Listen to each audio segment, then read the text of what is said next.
નમસ્કાર વિદ્યાર્થી મિત્રો, કેમ છો બધા? મજામાં ને? ખૂબ સરસ.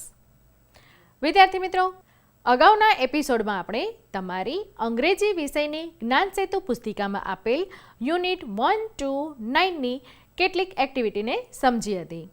આજે પણ આપણે તેમાં જ આગળ વધીને યુનિટ 10 to 18માં જે એક્ટિવિટીઝ આપેલી છે તેને સમજીશું.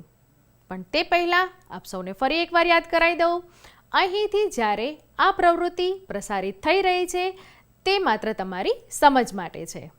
અત્યારે તમારી જ્ઞાન સેતુ પુસ્તિકામાં કશું જ લખવાનું નથી. અત્યારે તમારે તમારી જ્ઞાન સેતુ પુસ્તિકામાં કશું લખવાનું નથી, માત્ર સમજવાનું છે. આ તો તમને બધાને ખબર જ છે, બરાબર ને? ખૂબ સરસ. તમારી જ્ઞાન સેતુ પુસ્તિકામાં યુનિટ 10 પેજ નંબર 47 પર આપેલું છે અને યુનિટનું નામ છે ધીસ, ધેટ, ધીસ, ધોઝ. આ બધા જ શબ્દોથી તમે ખૂબ સારી રીતે પરિચિત છો, બરાબર ને? અંગ્રેજીમાં જ્યારે વાક્ય બનાવીએ છીએ ત્યારે આ 4 શબ્દોનો ઘણીવાર ઉપયોગ થતો હોય છે. ધીસ અને ધેટ તે બંને એક વચન છે, જ્યારે ધીસ અને ધોઝ તે બહુવચન છે. નજીકની કોઈ વસ્તુ હોય અને તે એક વચનમાં હોય ત્યારે તે બતાવવા માટે ધીસનો ઉપયોગ થાય છે, અને તે જ રીતે જ્યારે દૂરની વસ્તુ હોય તે બતાવવા માટે ધેટનો ઉપયોગ થાય છે, અને તે જ રીતે ધીસનું બહુવચન છે ધીસ અને ધેટનું બહુવચન છે ધોઝ. તમારી બુકલેટમાં પેજ નંબર 47 ઓપન કરો. અહીં પેજ નંબર 47 પર ધીસ, ધેટ, ધીસ અને ધોઝની કેટલીક સમજ આપી છે. તમે જોઈ શકો છો, વધુ સમજ માટે વાક્ય પણ આપેલા છે અને તેની સાથે ચિત્ર પણ દર્શાવેલા છે. એક વસ્તુ તમારે તે પણ યાદ રાખવાની છે કે ધીસ અને ધેટ પછી ટુ બીનું એક વચનનું રૂપ આવે છે અને ધીસ અને ધોઝ પછી ટુ બીનું બહુવચનનું રૂપ આવે છે. અહીં જે વાક્ય સમજ માટે આપેલા છે તે આપણે જોઈ લઈએ. સૌથી પહેલું વાક્ય છે ધીસ ઇઝ અ મેંગો. તમે જોઈ શકો છો, મેંગોને નજીક બતાવવા માટે તેની સામે જે એરો છે તે થોડું નાનું બતાવેલું છે, એટલે કે મેંગો નજીક છે તે દર્શાવે છે. This is a mango. હવે તમે જુઓ બીજું વાક્ય ધેટ ઇઝ અ મેંગો.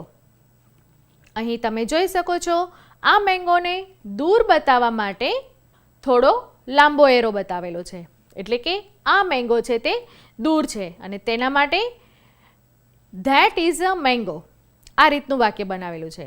હવે તમે જુઓ નંબર 3, ધીઝ આર મેંગોઝ. ધીઝનું બહુવચન થાય છે ધીઝ, પણ જ્યારે તમે ધીઝનો ઉપયોગ કરો છો ત્યારે તેની સાથે ટુ બીનું રૂપ પણ બહુવચનમાં આવે છે અને તેની સાથે જે કોઈ ઓબ્જેક્ટ્સ હોય છે તે પણ બહુવચનમાં આવે છે. તમે જુઓ, પહેલા વાક્યમાં દર્શાવેલું છે ધીઝ ઇઝ અ મેંગો અને આ વાક્ય એક વચનમાં છે, અને ત્રીજું વાક્ય તમે જુઓ ધીઝ આર મેંગોઝ. આ વાક્ય બહુવચનમાં છે, બરાબર? હવે બીજું અને ચોથું વાક્ય જુઓ. બીજા વાક્યમાં છે ધેટ ઇઝ અ મેંગો અને હવે બીજા જ વાક્યનું બહુવચન છે ચોથું વાક્ય ધોઝ આર મેંગોઝ. અહીં જે વાક્યો આપેલા છે તેને જોતાં તમને ખ્યાલ આવશે કે નજીકની વસ્તુ બતાવવા માટે ધીસ અને ધીઝનો ઉપયોગ થાય છે, જ્યારે દૂરની વસ્તુ બતાવવા માટે ધેટ અને ધોઝનો ઉપયોગ થાય છે. ધીસ, ધેટ, ધીઝ અને ધોઝ. આ 4 શબ્દોની આટલી સમજ મેળવ્યા પછી તેના માટેની જ એક્ટિવિટી આપેલી છે. તે એક્ટિવિટીમાં શું છે તે આપણે જોઈ લઈએ. Complete the sentence with this, that, these, those. અહીં પહેલું વાક્ય આપેલું છે ડેશ ઇઝ અ કેટ અને તમે જોઈ શકો છો બાજુમાં કેટનું ચિત્ર આપેલું છે. તો હમણાં જ આપણે જે પ્રમાણે વાક્યો કર્યા તે જ પ્રમાણેની એક્ટિવિટી આ છે. તો તમે વિચારો અને કહો અહીં કયો જવાબ આવશે? યસ, અહીં જવાબ આવશે ધીસ ઇઝ અ કેટ. હવે આ રીતે તમે જુઓ, બીજા 10 વાક્યો આપેલા છે, તેમાં પણ ખાલી જગ્યા છે અને તેની સામે એરો પણ દર્શાવેલું છે અને એરો દર્શાવીને ચિત્રો દર્શાવેલા છે. તો આ સમજ હમણાં જ આપણે ઉદાહરણ સાથે જોઈ છે. તો તમને ચોક્કસ સમજાઈ જશે કે આ એક્ટિવિટીમાં હવે આગળ તમારે જવાબ કેવી રીતે લખવાના છે. અહીં તમે જોઈ શકો છો બીજી ખાલી જગ્યા છે dash are balls. Dash are balls. હવે તમે જુઓ ચિત્રમાં બોલ્સ છે તે નજીક છે કે દૂર છે? યસ, લાંબો એરો દર્શાવીને બોલ્સને થોડા દૂર દર્શાવેલા છે. અને બોલ્સ છે, એક બોલ નથી, બોલ્સ છે, બહુવચનમાં છે. તો શું આવશે? યસ, અહીં જવાબ આવશે ધોઝ. Those are balls. અહીં જે એક્ટિવિટી આપેલી છે તેમાં શું કરવાનું છે અને તેમાં જવાબ કેવી રીતે લખવાનો છે તે તમને ચોક્કસ સમજાઈ ગયું હશે. હજુ પણ ધીસ, ધેટ, ધીસ અને ધોઝ આ 4 શબ્દોને લગતી જ એક્ટિવિટી આગળ આપેલી છે. તે એક્ટિવિટીમાં શું કરવાનું છે તે પણ સમજી લઈએ. તમારી બુકલેટમાં પેજ નંબર 49 પર જુઓ. Look at the picture and fill in the blank with this, that, this, those. અહીં પણ તમારે ચિત્ર જોવાનું છે અને અહીં જે પ્રશ્ન પૂછેલો છે વોટ ઇઝ ડેશ તેમાં તમારે જવાબ લખવાનો છે. અને આ જ રીતની બીજી એક્ટિવિટી પણ આ જ પેજ પર આપેલી છે, તે પણ જોઈ લો. Choose the correct option and fill in the blanks. અહીં તમે જોઈ શકો છો એક બ્લેન્ક આપેલી છે અને તેની નીચે 4 ઓપ્શન્સ આપેલા છે. બ્લેન્ક તમારે ધ્યાનથી વાંચવાની છે અને 4 ઓપ્શન્સમાંથી કયો જવાબ આવશે તે તમારે વિચારીને લખવાનું છે. અહીં આપણે એક ઉદાહરણ જોઈ લઈએ. સૌથી પહેલાં આપેલું છે dash temples are beautiful. Dash temples are beautiful. હવે વાક્ય સૌથી પહેલાં તમે જુઓ એકવચનમાં છે કે બહુવચનમાં છે? યસ, વાક્ય બહુવચનમાં છે. તો આપણે જવાબ પણ તે રીતનો શોધવો પડશે. હવે નીચે ઓપ્શન્સ જે આપેલા છે તે જુઓ. Option A those, option B this, option C that, option D there. હમણાં જ આપણે કહ્યું તે પ્રમાણે વાક્ય બહુવચનમાં છે. તો વાક્ય બહુવચનમાં છે તો તેનો ઓપ્શન પણ તે રીતનો જ હશે. તો તમે વિચારો અને મને કહો કયો જવાબ આવશે? યસ, તમારા બધાનો જવાબ સાચો છે. અહીં જવાબ આવશે ધોઝ. ખાલી જગ્યા વાંચવાની છે. નીચે જે 4 ઓપ્શન્સ આપેલા છે તે 4 ઓપ્શન્સમાંથી સાચો જવાબ શોધવાનો છે અને લખવાનો છે. બરાબર છે ને? આ તો થઈ વાત ધીસ, ધેટ, ધીસ અને ધોઝની. હવે આપણે જોઈએ આગળ કયો યુનિટ આપેલો છે. મિત્રો, આપણે ઘણી વખત વાક્યમાં કોઈ 2 વાક્યને જોડતો એક શબ્દ વાપરીએ છીએ, તેમજ જુદા જુદા શબ્દને જોડવા માટે પણ કોઈ એક શબ્દને ઉપયોગ કરીએ છીએ. આ જે શબ્દ વપરાય છે તેને શું કહેવાય છે? સંયોજન. અને તેને અંગ્રેજીમાં કહીએ છીએ કંજક્શન. તમારી બુકલેટમાં યુનિટ 11 આપેલું છે કંજક્શન. એન્ડ, ઓર, બટ વગેરે જેવા કંજક્શનથી તમે બધા ખૂબ સારી રીતે પરિચિત છો. તો ચાલો જોઈ લઈએ. તમારી બુકલેટમાં જુઓ. તમારી બુકલેટમાં પેજ નંબર 50 પર કંજક્શન્સના કેટલાક ઉદાહરણ પણ આપેલા છે. તે આપણે પહેલાં જોઈ લઈએ. I will visit London, I will visit Canada. હવે અહીં 2 વાક્યો આપેલા છે. 2 વાક્યોને એક વાક્ય બનાવવા માટે એક શબ્દનો ઉપયોગ થયો છે અને તે છે એન્ડ. તમે જુઓ, I will visit London and Canada. અહીં એન્ડ નીચે લીટી પણ દોરેલી છે જે કંજક્શન છે. ત્યાર પછી બીજું ઉદાહરણ જુઓ. I want banana, I want mango. હવે તમે આગળ જુઓ. I want a banana or mango. અહીં ઓર નીચે લીટી દોરેલી છે. અહીં ઓર કંજક્શન છે. ત્યાર પછી જુઓ. He is old, he is active. તો તેના માટે કંજક્શન વપરાયું છે બટ અને વાક્ય બને છે he is old but active. અહીં આપણે એન્ડ, ઓર અને બટના ઉદાહરણ જોયા.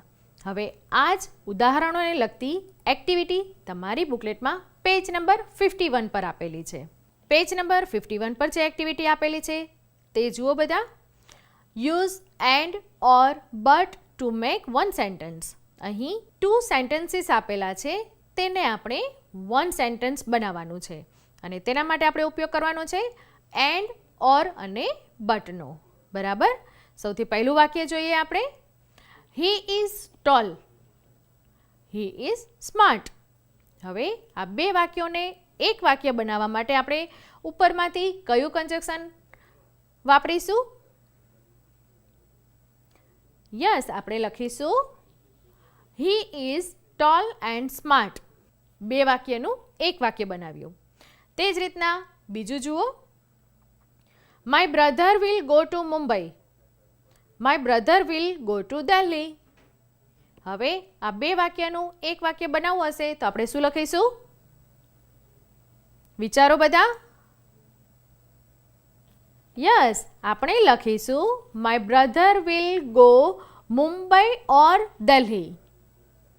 બરાબર.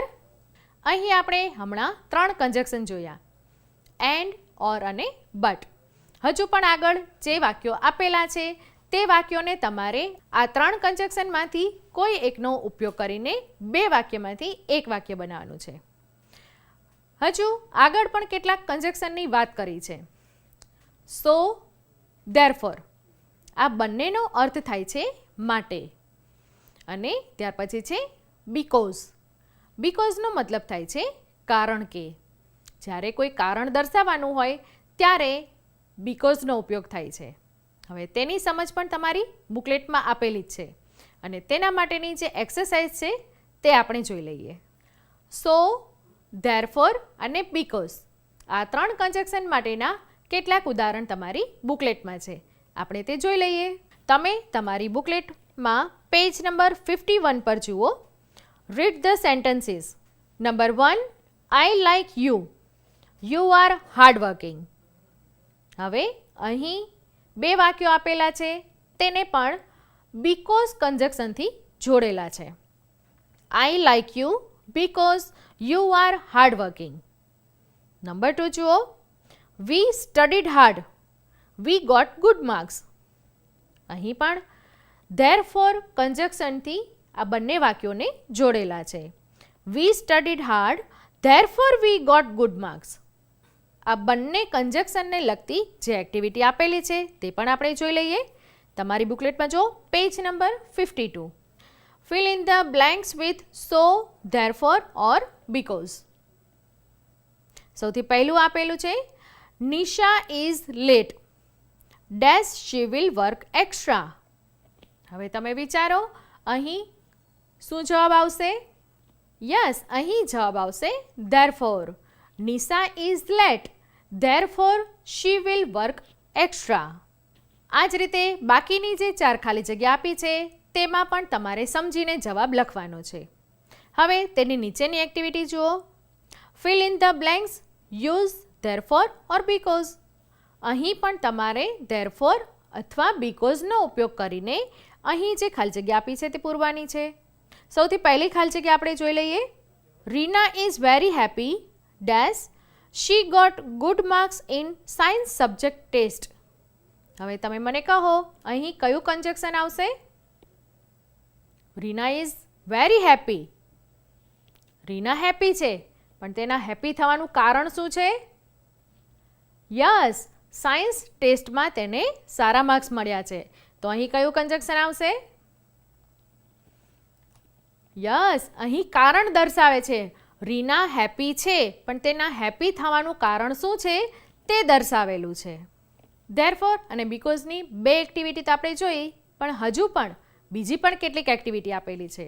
તે એક્ટિવિટીમાં 2 કોલમમાં કેટલાક વાક્યો દર્શાવેલા છે અને તે બંને વાક્યોને યોગ્ય કન્જક્શન વડે જોડવાના છે. તે એક્ટિવિટી શું છે ચાલો સમજી લઈએ. તમારી બુકલેટમાં ઓપન કરો page number 53. Join properly part A with part B using therefore or because. અહીં પાર્ટ એમાં સૌથી પહેલું વાક્ય આપેલું છે મનીષ વોન ધ રેસ. બરાબર. હવે પાર્ટ બીમાંથી આપણે તેની સાથે કયું વાક્ય પ્રોપર છે, એટલે કે પાર્ટ એમાં જે પહેલું વાક્ય આપેલું છે તે વાક્ય માટે પાર્ટ બીમાંથી પ્રોપર વાક્ય શોધવાનું છે અને તેની જોડી બનાવવાની છે. અને આ જોડી બનાવીને તમારે તમારી નોટબુકમાં લખવાનું છે. સૌથી પહેલું વાક્ય ફરી એકવાર જોઈએ. Manish won the race. હવે તેના માટેનો પ્રોપર બીજું વાક્ય કયું છે તે પાર્ટ બીમાંથી શોધો. કયું છે?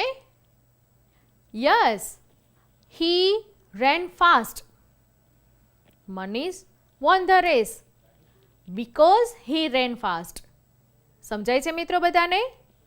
અહીં મનીષનું જીતવાનું કારણ દર્શાવેલું છે. શું કારણ છે? He ran fast. બરાબર. તો આખું વાક્ય બનશે Manish won the race because he ran fast. હવે આ રીતનું વાક્ય તમારે તમારી નોટબુકમાં લખવાનું છે અને બાકીના જે વાક્યો આપેલા છે તેની પણ પ્રોપર જોડી તમારે બી પાર્ટમાંથી શોધવાની છે. હજુ આપણે એક વધુ ઉદાહરણ જોઈ લઈએ. Satish is in the bed. Satish is in the bed. Satish બેડમાં છે. તો શા માટે બેડમાં છે તે આપણે તેના માટેનું પ્રોપર વાક્ય બી પાર્ટમાંથી શોધવાનું છે. જુઓ બધા, બી પાર્ટમાં કયા કયા વાક્યો આપેલા છે તેમાંથી કયું વાક્ય છે જે બીજા નંબરના વાક્ય સાથે મેચ થાય છે? યસ, બી પાર્ટમાં આપેલું પહેલું વાક્ય હી ઇઝ ઇલ. હવે તમે આખું વાક્ય વાંચો. Satish is in the bed because he is ill. બરાબર છે. હવે આ જ રીતે બાકીના જે વાક્યો આપેલા છે તેની પણ તમારે યોગ્ય પેર બનાવવાની છે અને તમારી નોટબુકમાં લખવાનું છે. ત્યાર પછીની એક્ટિવિટી પણ કંઈક આ જ રીતની છે. Match A with B. અહીં એ અને બીને જોઈન કરવાનું છે. પણ અહીં શું કરવાનું છે? નંબર એમાં જે 4 સેન્ટેન્સીસ આપેલા છે તેના નંબર તમારે બી કોલમ અને એ કોલમની વચ્ચે જે કોલમ આપેલી છે નંબર લખેલી ત્યાં લખવાનું છે. હવે શું કરવાનું છે તે જોઈ લઈએ. સૌથી પહેલું છે we should not waste our time. તો તેનું કારણ તમારે શોધવાનું છે. શું કારણ હોઈ શકે? Yes, because time is money. બરાબર, બીકોઝ ટાઈમ ઇઝ મની. તો તમારે આ રીતે તેની સામે નંબર 1 લખવાનું છે. હવે તમે જો આખું વાક્ય શું બને છે? We should not waste our time because time is money. અહીં આપણે જોયું એ કોલમમાં જે સેન્ટેન્સીસ આપેલા છે તેના નંબર, તેનો નંબર તેની સાથે પેર બનાવતા સેન્ટેન્સની સામે લખવાનો છે. હવે આ જ રીતે બાકીના જે છે તે તમારે જાતે કરવાના છે. કરશો ને બધા? ખૂબ સરસ. હવે મને કહો મિત્રો, જ્યારે આપણે કોઈ મિત્ર સાથે કે કોઈ વ્યક્તિ સાથે વાત કરતા હોઈએ છીએ ત્યારે આપણી વાતની સ્વીકૃતિ માટે આપણે કેટલાક પ્રશ્નો પૂછીએ છીએ. જેમ કે મારી પાસે કોઈ સરસ મજાનું ફૂલ છે તો હું મારી મિત્રને કહીશ આ ફૂલ સારું છે ને? બરાબર. એટલે કે હું મારી વાતની સ્વીકૃતિ કરવા માટે હું કોઈ પ્રકારના પ્રશ્નો પૂછું છું. બરાબર. તો આ જ રીતના અંગ્રેજીમાં જ્યારે પ્રશ્નો પૂછાય છે ત્યારે તેને કહેવાય છે ક્વેશ્ચન ટેગ. તમારી બુકલેટમાં આગળનો યુનિટ પણ આ જ છે, ક્વેશ્ચન ટેગ. ક્વેશ્ચન ટેગ માટે તમારે એક વાત ખાસ યાદ રાખવાની છે. જ્યારે મૂળ વાક્ય હકાર હોય ત્યારે તેનો ક્વેશ્ચન ટેગ નકાર બનશે અને જ્યારે મૂળ વાક્ય નકાર હોય ત્યારે તેનું ક્વેશ્ચન ટેગ હકાર બનશે. તેના કેટલાક ઉદાહરણ પણ આપેલા છે, તમારી બુકલેટમાં જુઓ. જો અહીં પહેલાં ગુજરાતીમાં જે ઉદાહરણ આપેલા છે તે જુઓ. આ સુંદર ફૂલ છે નહીં? બીજું ઉદાહરણ જુઓ. આ વૃક્ષો બહુ ઊંચા છે, ખરું ને? હવે અંગ્રેજીમાં જે એક્ઝામ્પલ આપેલા છે તે આપણે જોઈ લઈએ. Today it is very cold, isn't it? મેં તમને હમણાં જ કહ્યું તે પ્રમાણે જુઓ, મૂળ વાક્ય હકારમાં છે તો તેનું ક્વેશ્ચન ટેગ છે તે નકારમાં બને છે. બીજું ઉદાહરણ જુઓ. There is no rain here, is it? બરાબર. અહીં પહેલું વાક્ય નકારમાં છે, માત્ર તેનું ક્વેશ્ચન ટેગ હકારમાં બને છે. ઓકે, ચાલો હજુ બીજા પણ કેટલાક એક્ઝામ્પલ છે તે આપણે ઝડપથી જોઈ લઈએ.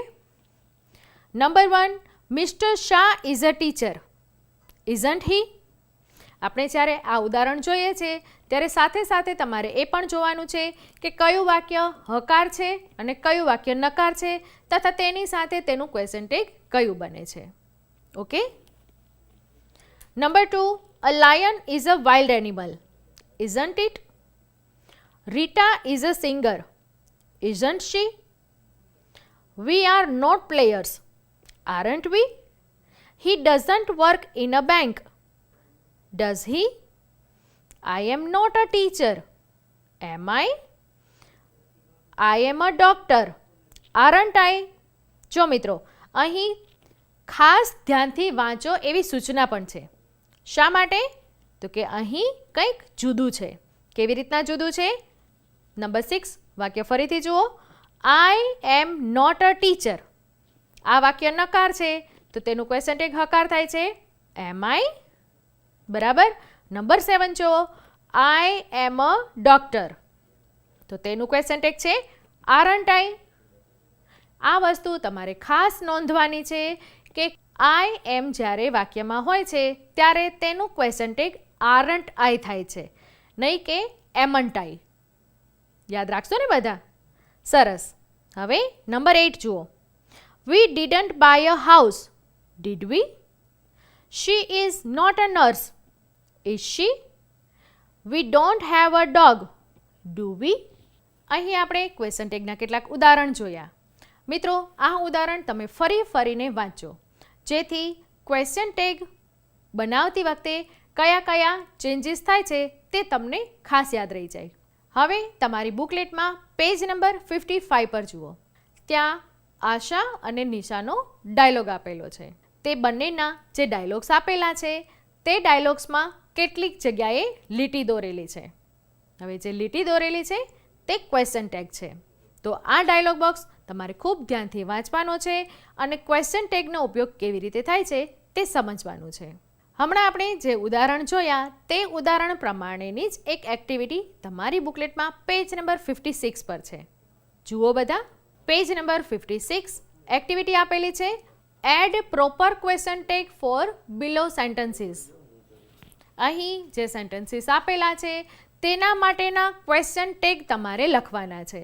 આ વાક્યોના જવાબ લખતા પહેલાં તમારે ખાસ ફરી એકવાર યાદ રાખવાનું છે, જો વાક્ય હકારમાં હોય તો તેનું ક્વેશ્ચન ટેગ નકારમાં આવશે અને જો વાક્ય નકારમાં હોય તો તેનું ક્વેશ્ચન ટેગ હકારમાં આવશે. હવે આટલી વસ્તુ યાદ રાખવાની છે અને આપણે આ એક્સરસાઇઝ કરવાની છે. નંબર 1 આપેલું છે doctor Suraj is an Indian man. વાક્ય જુઓ. Doctor Suraj is an Indian man. હવે તમે બધા જ વિચારો અને મને કહો આ વાક્યમાં કયું ક્વેશ્ચન ટેગ આવશે? જવાબ આપવાનો પ્રયત્ન કરો બધા. ખૂબ સરસ. ઇઝન્ટ હી. શું બનશે ક્વેશ્ચન ટેગ? ઇઝન્ટ હી. ત્યાર પછીનું બીજું વાક્ય જુઓ. Neha plays cricket. Neha plays cricket. જ્યારે ક્રિયાપદમાં એસ કે ઈએસ લાગે છે ત્યારે તમારે સમજવાનું છે કે વાક્ય ત્રીજા પુરુષ એકવચનમાં છે. અહીં તમે જુઓ નેહા પ્લેઝ ક્રિકેટ. તો અહીં શું ક્વેશ્ચન ટેગ બનશે? યસ, જવાબ બનશે ડઝન્ટ શી. આ તો વાત થઈ ક્વેશ્ચન ટેગની. બરાબર. હવે અહીં જે વાક્યો આપેલા છે તેના જવાબ તમારે વિચારીને લખવાના છે. લખશો ને બધા? સરસ. હવે ફ્રેન્ડ્સ, મને એક વાત કહો કે આપણે રોજિંદા જીવનમાં જુદા જુદા એક્સપ્રેશન આપીએ છીએ, એટલે કે અભિવ્યક્તિ કરીએ છીએ. કેવી રીતે? તો જ્યારે આપણે ખુશ હોઈએ છીએ ત્યારે આપણા ફેસના એક્સપ્રેશન કંઈક અલગ હોય છે. જ્યારે આપણે દુઃખી હોઈએ છીએ ત્યારે પણ આપણા ફેસના એક્સપ્રેશન અલગ હોય છે ને? ઘણીવાર શું થાય છે, આપણને અચાનક કંઈક સારા સમાચાર મળી જાય છે, આપણને નવાઈ લાગે છે. બરાબર. આ જ રીતના એવા ઘણા બધા એક્સપ્રેશન્સ હોય છે જે આપણી સાથે જે કોઈ પરિસ્થિતિ બને છે તે પ્રમાણેના હોય છે. અહીં આગળનો યુનિટ પણ તમારો એ જ છે, એક્સપ્રેશન્સ.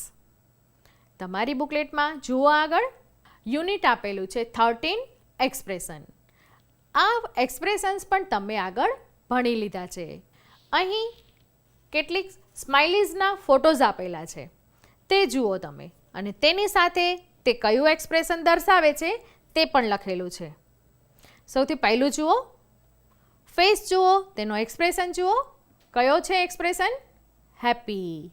ત્યાર પછી છે સેડ, ત્યાર પછી એંગ્રી, ત્યાર પછી સરપ્રાઇઝડ, ત્યાર પછી સ્કેર્ડ, ત્યાર પછી એક્સાઇટેડ અને ત્યાર પછી ડિસ્ગસ્ટેડ. આગળ તમારી બુકલેટમાં જ પેજ નંબર 58 અને 59 પર કેટલાક એવા સેન્ટેન્સીસ આપેલા છે જે દર્શાવે છે કે જ્યારે આપણે કોઈ પરિસ્થિતિના ફેવરમાં હોઈએ, એટલે કે કોઈ પરિસ્થિતિના પક્ષમાં હોઈએ, ત્યારે આપણા વાક્યો કઈ પ્રકારના હોય છે. અને પેજ નંબર 59 પર દર્શાવેલું છે એવી કોઈ પરિસ્થિતિ હોય છે કે જેની સાથે આપણે સંમત થતા નથી. બરાબર છે? તો એવી પરિસ્થિતિ માટે પણ કેટલાક વાક્યો હોય છે જે અહીં તમારી બુકલેટમાં આપેલા છે. તો આપણે એ વાક્યો પણ એકવાર જોઈ લઈએ. અહીં તમે જોઈ શકો ઇન ફેવર ઓફ સમથિંગ, એટલે કે આપણે કોઈ પરિસ્થિતિના પક્ષમાં હોઈએ, એટલે કે ફેવરમાં હોઈએ, ત્યારે કઈ પ્રકારના વાક્યો હોય છે? That's right or all right, as you wish, you are right, that's right, good idea, what an idea, that's a good point, I agree or I agree with you, I completely agree with you, oh yes, I entirely agree, I think that's a good idea. હવે આ જ રીતે જ્યારે આપણે કોઈ પરિસ્થિતિના વિપક્ષમાં, એટલે કે વિરુદ્ધમાં બોલતા હોઈએ, ત્યારે કઈ પ્રકારના સેન્ટેન્સીસ હોય છે? I don't think so, sorry, I disagree or I totally disagree, no, that's not right, yes, that may be true, but I am sorry, but I don't agree, I am not sure I agree with you, I don't agree at all, sorry, but I feel that, no, certainly not. આપણે કેટલાક એક્સપ્રેશન્સની વાત કરી. હવે તે જ expressions દર્શાવતું એક dialog box તમારી બુકલેટમાં આપેલું છે પેજ નંબર 60 પર. તે તમારે ખૂબ ધ્યાનથી વાંચવાનું છે અને તેમાં જે વર્ડ્સની નીચે લીટી દોરેલી છે તે શું સૂચવે છે તે પણ તમારે ધ્યાનથી જોવાનું છે.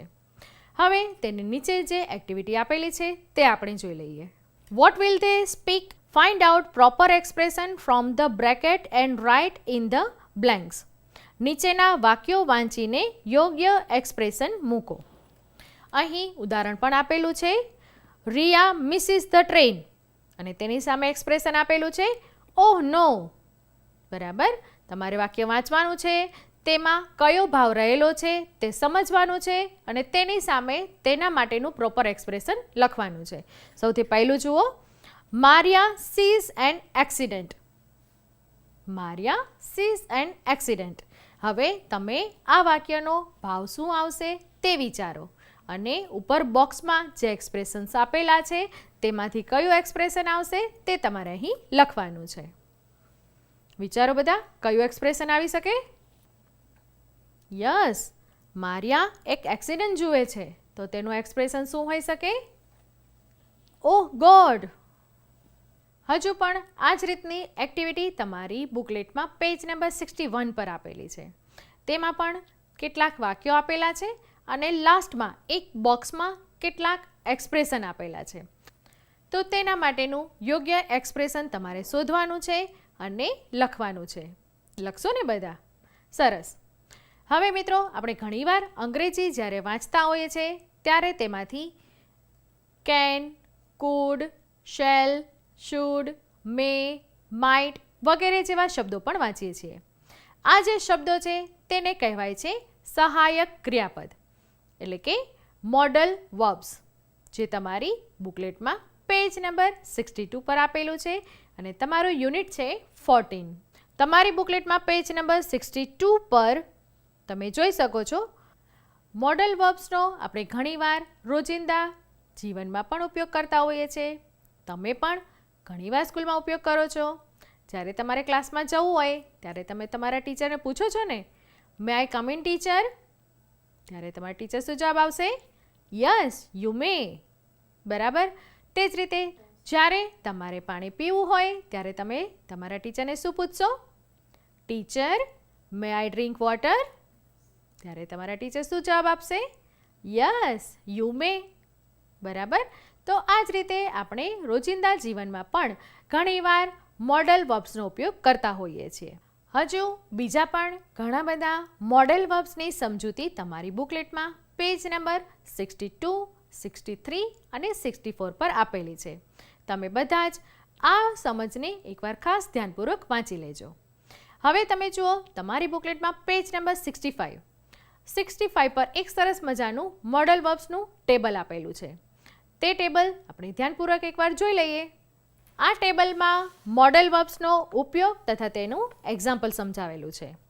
તમે જુઓ, સૌથી પહેલી કોલમમાં છે એબિલિટી, ત્યાર પછી છે મોડલ વર્બ્સ અને લાસ્ટમાં આપેલા છે એક્ઝામ્પલ્સ. હવે સૌથી પહેલાં જુઓ એબિલિટી અને કેપેસિટી. એબિલિટી અને કેપેસિટી દર્શાવવા માટે કયા મોડલ વર્બ્સનો ઉપયોગ થાય છે? કેન અને કુડ. તેના માટેના એક્ઝામ્પલ્સ જોઈ લો. Mahesh can speak Hindi. She could speak fluent English when she was 10. અહીં આ બંને ઉદાહરણમાં બંને વ્યક્તિની એબિલિટી અને કેપેસિટી બતાવે છે. હવે આગળ જોઈએ. પરમિશન માટે કયા કયા મોડલ વર્બ્સનો ઉપયોગ થાય છે? કેન, મે અને કુડ. અને આ ત્રણેયના એક્ઝામ્પલ પણ આપેલા છે, તે જોઈ લો. Can I take your pen? Could I open the door? May I take your book? ત્યાર પછી જુઓ એડવાઇસ એટલે કે સલાહ. સલાહ માટે પણ એક મોડલ વર્બ વપરાય છે, જે છે શુડ. તેના માટેનું વાક્ય જુઓ, યુ શુડ સ્ટડી રેગ્યુલરલી. ત્યાર પછી જુઓ ઓબ્લિગેશન. તેના માટેના મોડલ વર્બ્સ છે મસ્ટ, હેવ ટુ. અને વાક્ય જુઓ, you must drink milk daily to become fit.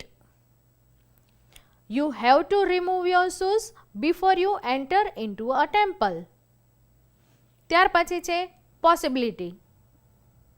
તેના માટેના મોડલ વર્બ્સ છે might, May, food, can. Okay. અને તેના માટેના સેન્ટેન્સ જુઓ,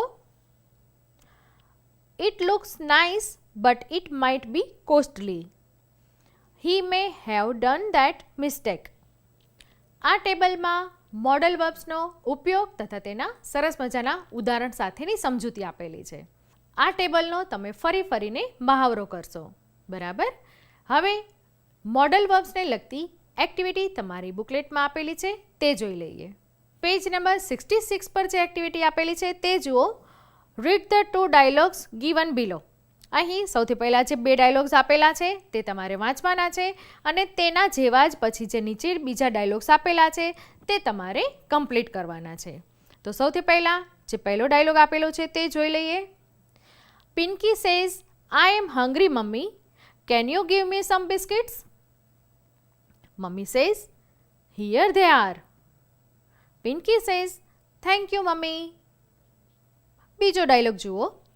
Naina says, I do not have a mobile, can I use your mobile? Meena says, no sorry. Naina says, it's okay. હવે આ જ રીતે નીચે જે ડાયલોગ આપેલા છે તે કમ્પ્લીટ કરવાના છે. નંબર 1 જુઓ. You says, I don't have money, I want to buy a shirt, can you dash? હવે તમે વિચારો અહીં કયા મોડલ વર્બનો ઉપયોગ કરીને વાક્ય બનશે? અહીં કેન યુ પછી ડેશ આપેલું છે. હવે તમે મને કહો અહીંયા શું જવાબ આપણે લખીશું? Can you give me some money? બરાબર. અહીં આપણે મોડલ વર્બ્સની કેટલીક એક્ટિવિટી જોઈ. હવે આવી જ એક્ટિવિટી આગળ પણ આપેલી છે, તેની કેટલીક સમજ મેળવી લઈએ. તમારી બુકલેટમાં જુઓ, પેજ નંબર 67 પર એક એક્ટિવિટી આપેલી છે. તેમાં કહ્યું છે રીડ ધ ડાયલોગ્સ કેરફુલી. હવે તમારે અહીં જે ડાયલોગ આપેલો છે તે કેરફુલી વાંચવાનો છે અને ત્યાર પછી નીચે જે ખાલી જગ્યા આપેલી છે તેમાં જવાબ લખવાના છે. બરાબર. તો આ એક્ટિવિટી તમારે જાતે કરવાની છે અને તેના માટે તમારે અહીં જે ડાયલોગ આપેલો છે તે ખૂબ ધ્યાનપૂર્વક વાંચવો પડશે. ત્યાર પછી પેજ નંબર 68 પર પણ જે એક્ટિવિટી આપેલી છે તે પણ મોડલ વર્બ્સની જ છે. તેમાં જુઓ, કોલમ એમાં કેટલાક સેન્ટેન્સીસ આપેલા છે અને બીમાં પણ કેટલાક સેન્ટેન્સીસ આપેલા છે.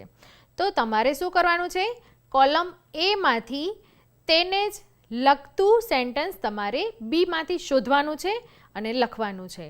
અહીં એક ઉદાહરણ આપેલું છે તે જુઓ. You watch TV for a long time. You should not watch so much. બરાબર. એટલે આ જ રીતનું વાક્ય તમારે કોલમ એમાંથી શોધવાનું છે અને તેને જ રિલેટેડ વાક્ય બીમાંથી શોધવાનું છે અને તેની જોડી બનાવવાની છે. સૌથી પહેલું વાક્ય આપેલું છે, it is late and you are very tired. તો તેના સાથે મેચ થતું વાક્ય બી કોલમમાંથી શોધો. કયું વાક્ય છે? It is late and you are very tired. તો તેની સાથે મેચ થતું વાક્ય બી કોલમમાંથી કયું છે? યસ, બી કોલમમાંથી વાક્ય છે you should go to bed. હવે આ જ રીતે બાકીના જે વાક્યો આપેલા છે તેને પણ તમારે મેચ કરવાના છે. અને મિત્રો, માત્ર મેચ નથી કરવાના, તે જે વાક્ય જોડી બને છે તે તમારે તમારી નોટબુકમાં લખવાના છે. પેજ નંબર 69 પર કેટલાક વાક્યો આપેલા છે અને સૂચના આપી છે, arrange the sentences in a proper order and rewrite the paragraph. અહીં જે વાક્યો આપેલા છે તે પ્રોપર ઓર્ડરમાં નથી, એટલે કે પ્રોપર ક્રમમાં નથી. તે બધા જ વાક્યો તમારે ધ્યાનથી વાંચવાના છે અને તેને વ્યવસ્થિત ગોઠવીને, એટલે કે પ્રોપર ઓર્ડરમાં ગોઠવીને પછી પેરેગ્રાફ બનાવવાનો છે અને તેને અહીં લખવાનો છે. ત્યાર પછીની એક્ટિવિટી જુઓ. Some pupils from Virpur Primary School are on a visit to the zoo. They are mischievous. Advise them according to the given situations. અહીં એક્ઝામ્પલ આપેલું છે તે જોઈ લો. Pupils throw garbage on the road. હવે આપણે અહીં શું કરવાનું છે તે આ ઉદાહરણમાં સમજવાનું છે. They should not throw garbage on the road. બરાબર. હવે આવી જ રીતનું પહેલું જે વાક્ય આપેલું છે તે આપણે જોઈ લઈએ. સૌથી પહેલું વાક્ય આપેલું છે, some pupils are making loud noise. હવે આપણે તેમને શું સૂચના આપીશું? આપણે લખીશું, they should not make loud noise. They should not make loud noise. અહીં જે રીતે આપણે પહેલું વાક્ય કર્યું છે તે જ પ્રમાણે બાકીના જે 5 વાક્યો આપેલા છે તેમાં તમારે સિચ્યુએશન સમજવાની છે અને તે પ્રમાણેનો જવાબ લખવાનો છે. ત્યાર પછીની એક્ટિવિટી જુઓ. Your friend is asking you about your plan. You have some ideas but you are not sure. Choose the words from the list and write sentences with I may. બરાબર. અહીં બ્રેકેટમાં કેટલાક વર્ડ્સ આપેલા છે, Sunday, rice, T shirt, buy bus, go on a picnic. અહીં જે ઉદાહરણ આપેલું છે તે જુઓ. A says, where are you going for your holiday? B says, I am not sure, I may go to Simla. ફરીથી જુઓ. A says, how will you go there? By bus or car?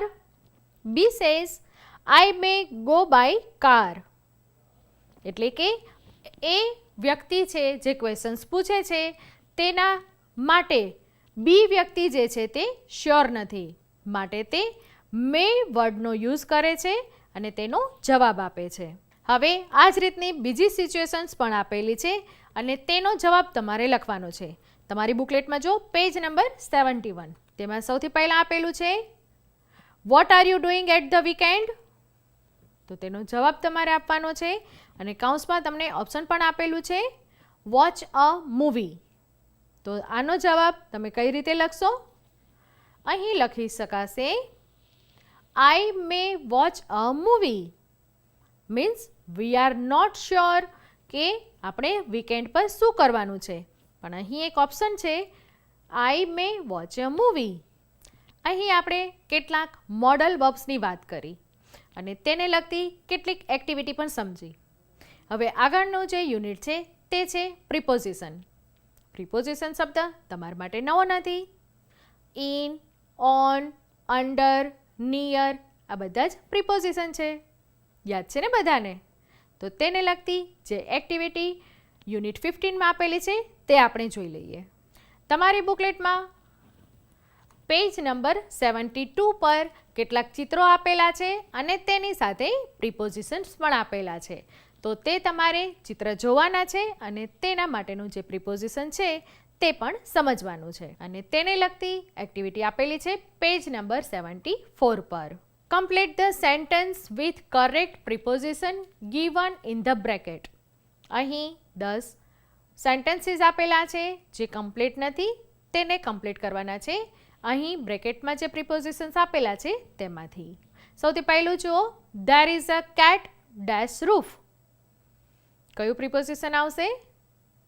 On, in, at. કયો જવાબ આવશે? Yes, જવાબ આવશે on. There is a cat on roof. હવે આ જ રીતે બાકીના જે 9 સેન્ટેન્સીસ આપેલા છે તેને પણ તમારે યોગ્ય પ્રિપોઝિશન મૂકીને કમ્પ્લીટ કરવાના છે. તમારી બુકલેટમાં આગળ જુઓ, page number 76. Look at the picture and fill in the blanks using proper prepositions. આ ચિત્રમાં ઘણી બધી વસ્તુઓ દર્શાવેલી છે અને તે વસ્તુઓ કોઈની નીચે છે, કોઈની પાસે છે, કોઈની ઉપર છે. બરાબર? તો તે વસ્તુનું સ્થાન તમારે જાણવાનું છે, ચિત્ર ધ્યાનથી જોવાનું છે અને તેને આધારે નીચે જે ખાલી જગ્યા આપી છે તે પૂરવાની છે.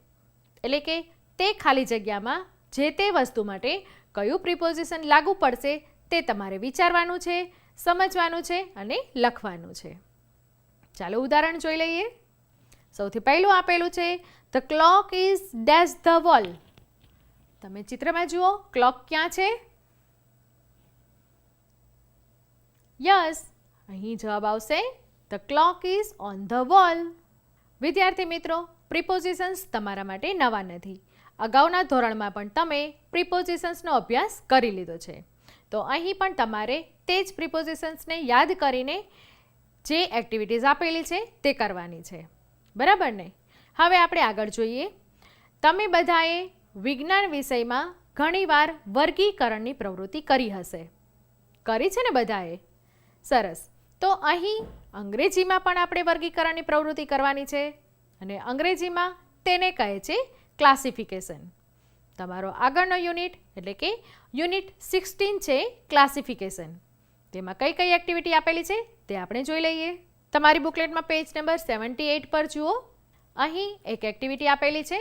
આપેલા શબ્દોને યોગ્ય ખાનામાં મૂકી કોઠો પૂરો કરો.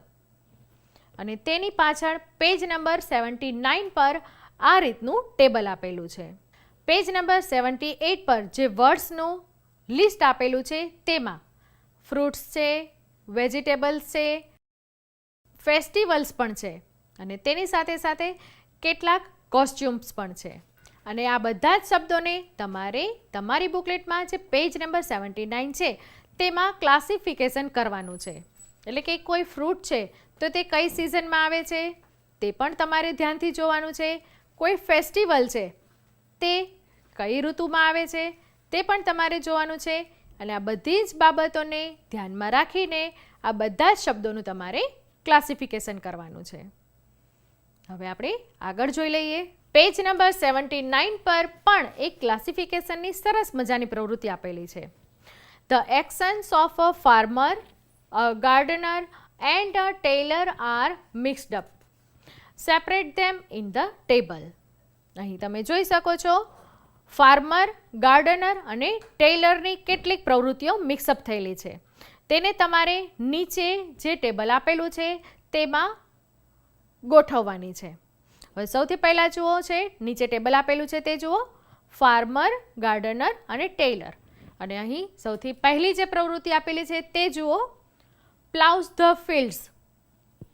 હવે તમે મને કહો, પ્લાઉઝ ધ ફિલ્ડ્સ આ પ્રવૃત્તિ કોની છે? યસ, આ પ્રવૃત્તિ ફાર્મરની છે, માટે આ પ્રવૃત્તિ આપણે લખીશું ફાર્મરમાં. તે જ રીતના બીજી પ્રવૃત્તિ જુઓ, ડિગ્સ ધ લેન્ડ. હવે તમે મને કહો આ પ્રવૃત્તિ કોની છે? સરસ, તમારા બધાનો જવાબ સાચો છે. આ પ્રવૃત્તિ ગાર્ડનરની છે, તો તેને આપણે ગાર્ડનરના બોક્સમાં લખીશું. બરાબર. ત્યાર પછી જુઓ, સોઝ ધ સીડ્સ. આ પ્રવૃત્તિ કોની છે? યસ, આ પ્રવૃત્તિ ફાર્મરની છે, માટે આપણે તેને ફાર્મરમાં લખીશું. હવે આ જ રીતે બાકીની જે પ્રવૃત્તિઓ આપેલી છે તે પ્રવૃત્તિ તમારે ઓળખવાની છે અને નીચેના ખાનામાં લખવાની છે. બરાબર ને? ત્યાર પછીનો યુનિટ છે પિક્ચર ડિસ્ક્રિપ્શન. આ તો ખૂબ મજાની પ્રવૃત્તિ છે. બરાબર ને? કોઈ ચિત્ર આપેલું હોય તે ચિત્રને ખૂબ જ ધ્યાનથી જોવાનું અને તે ચિત્રને આધારે જે કોઈ પ્રશ્ન પૂછેલા હોય તેને સમજવાનું. ફ્રેન્ડ્સ, આ પણ એક અર્થગ્રહણની જ પ્રવૃત્તિ છે. બરાબર ને? એટલે કે કોમ્પ્રિહેન્શનની. જે રીતે કોમ્પ્રિહેન્શનમાં કવિતા, પેરેગ્રાફ કે પાઠ આપેલો હોય છે તે જ રીતના અહીં ચિત્ર આપેલું હોય છે અને તે ચિત્રના આધારે તમારે પ્રશ્નના જવાબ આપવાના હોય છે. તો ચાલો જોઈ લઈએ યુનિટ 17. પેજ નંબર 80 પર જુઓ, એક ચિત્ર આપેલું છે. ચિત્ર શેનું છે તે તમે બધા ખૂબ સારી રીતે જાણો છો. આ ચિત્ર તમારે ધ્યાનથી જોવાનું છે અને તેને લગતા 5 વાક્યો તમારે તમારી બુકલેટમાં પાછળ પેજ નંબર 81 પર જે જગ્યા આપી છે તેમાં લખવાના છે.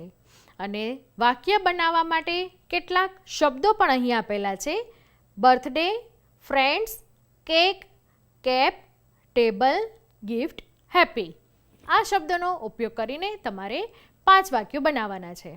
અહીં પહેલું વાક્ય બનાવ્યું છે, this is a picture of a birthday party. બરાબર. હવે આ જ રીતે આ ચિત્રને લગતા બીજા વાક્યો પણ તમારે બનાવવાના છે અને અહીં લખવાના છે.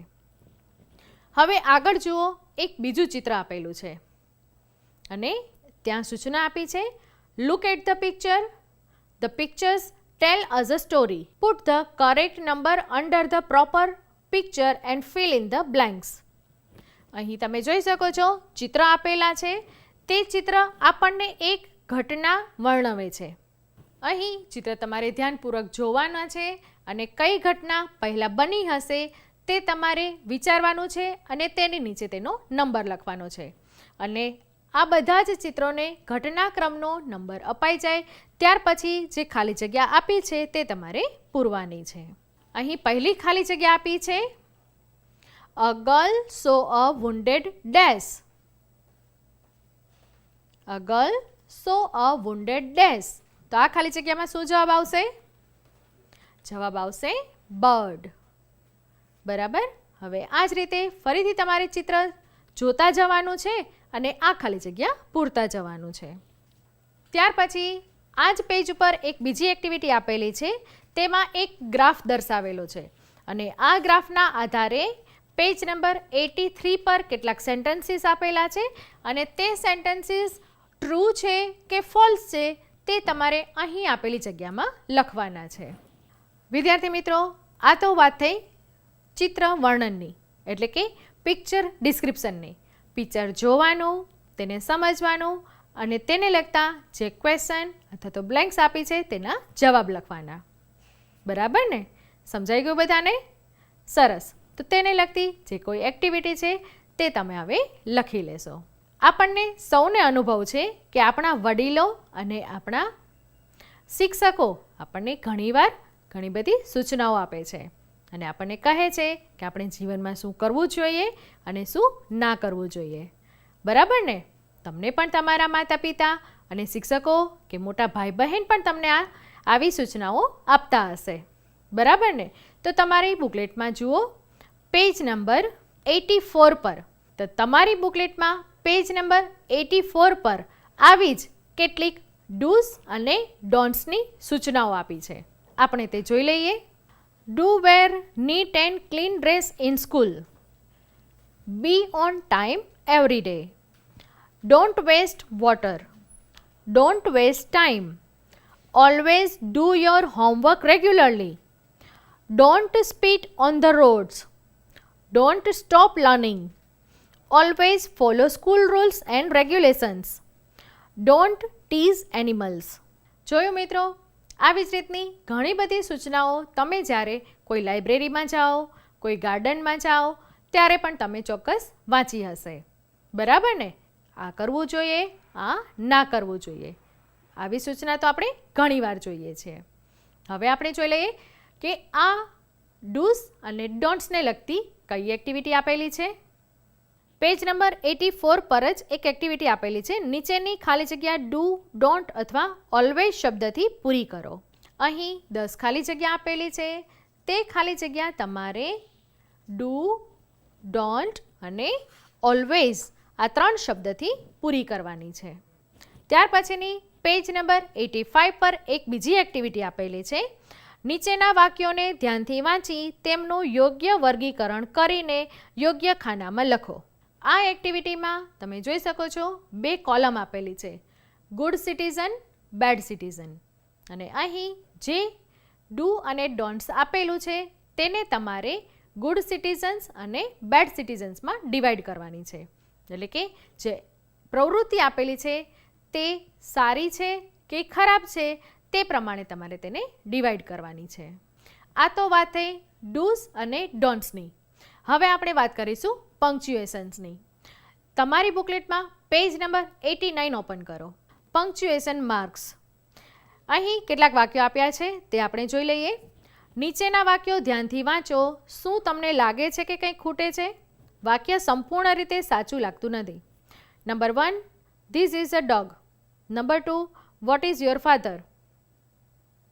I have a pen, pencil and eraser. હવે ચાલો જોઈએ ઉપરના વાક્યોમાં શું ખૂટે છે. Number 1, this is a dog. શું ખૂટે છે? ફૂલ સ્ટોપ એટલે કે પૂર્ણ વિરામ ખૂટે છે.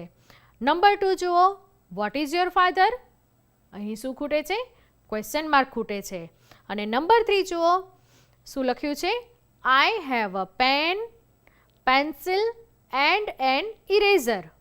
બરાબર, અહીં કોમા તથા ફૂલ સ્ટોપ ખૂટે છે. ફ્રેન્ડ્સ, પંક્ચ્યુએશન માર્ક્સ એટલે કે વિરામ ચિહ્નોની સમજ તમે ગુજરાતી ભાષામાં, હિન્દી ભાષામાં તેમજ અંગ્રેજીમાં પણ અગાઉ મેળવી લીધી છે. યાદ છે ને બધાને? કયા પંક્ચ્યુએશન માર્કનો શું ઉપયોગ હોય છે તેની સમજ તમારી આ બુકલેટમાં પણ આપી છે. તમે એકવાર ખૂબ ધ્યાનથી જોઈ લેશો તો તમને ચોક્કસ યાદ આવી જશે. બરાબર ને? અને આ જ પંક્ચ્યુએશન માર્ક્સને લગતી એક એક્ટિવિટી તમારી બુકલેટમાં પેજ નંબર 19 પર આપેલી છે. અહીં સૌથી પહેલું સેન્ટેન્સ આપેલું છે, no I don't have any pen. અહીં તમે જોઈ શકો છો એક પણ પંક્ચ્યુએશન માર્ક નથી. હવે અહીં આ સેન્ટેન્સમાં તમારે યોગ્ય પંક્ચ્યુએશન માર્ક મૂકવાના છે અને વાક્ય ફરીથી લખવાનું છે. કઈ રીતે લખાશે તે એક ઉદાહરણ જોઈ લઈએ આપણે. No I don't have any pen. No પછી કોમા મૂક્યું, આઈ ડોન્ટ વચ્ચે આપણે એપોસ્ટ્રોફી ચિહ્ન મૂક્યું, ત્યાર પછી હેવ એની પેન અને લાસ્ટમાં ફૂલ સ્ટોપ મૂક્યું છે. આ જ રીતે બાકીના જે વાક્યો આપેલા છે તેમાં પણ તમારે યોગ્ય પંક્ચ્યુએશન માર્ક મૂકવાનું છે અને વાક્ય ફરીથી લખવાનું છે. ત્યાર પછી ફ્રેન્ડ્સ, તમારી બુકલેટમાં જુઓ પેજ નંબર 92 પર એક ફન પેજ આપેલું છે. તેમાં આલ્ફાબેટ્સની કેટલીક પઝલ્સ આપેલી છે. ત્યાર પછી પેજ નંબર 93 થી પેજ નંબર 101 સુધી એક પ્રેક્ટિસ પેપર આપેલું છે. ફન પેજ પર આલ્ફાબેટ્સની કેટલીક પઝલ્સ આપેલી છે તે કરવાની તમને ચોક્કસ મજા આવશે. અને ત્યાર પછી તમારી બુકલેટમાં લાસ્ટમાં એક પ્રેક્ટિસ પેપર આપેલું છે. તમારી બુકલેટમાં પેજ નંબર 93 થી પેજ નંબર 101 ત્યાં સુધી એક પ્રેક્ટિસ પેપર આપેલું છે. અને આ પ્રેક્ટિસ પેપરમાં આપણે આ બુકલેટમાંથી જેટલા પણ યુનિટ શીખ્યા છીએ તેને જ લગતી એક્સરસાઇઝ આપેલી છે. એટલે કે તેને જ લગતા પ્રશ્નો પૂછેલા છે, તેને જ લગતી ખાલી જગ્યા પણ છે જે તમારે જાતે લખવાની છે. આ પ્રેક્ટિસ પેપર તમે જાતે લખશો તો તમને ચોક્કસમાં સમજમાં આવી જશે કે તમને આ જ્ઞાન સેતુ બુકલેટમાંથી કેટલી વસ્તુ સમજાઈ છે. લખશો ને બધા? ખૂબ સરસ. અને હજુ પણ તમને જો ના સમજાય તો તમે તેના માટે તમારા માતા પિતા, તમારા મોટા ભાઈ બહેન કે તમારા વિષય શિક્ષકની મદદ પણ લઈ શકો છો અને તેમની મદદથી આ બુકલેટ પૂર્ણ કરવાની છે. મને ખાતરી છે તમે ખૂબ સારી રીતે આ કાર્ય કરશો. કરશો ને બધા? સરસ. હવે ફરી મળીશું નવા એપિસોડમાં નવી એક્ટિવિટી સાથે. ત્યાં સુધી અહીંથી જે પ્રવૃત્તિઓ પ્રસારિત થઈ છે તેનો મહાવરો કરતા રહો, તેનું લેખન કાર્ય કરો અને સુરક્ષિત રહો. Bye bye.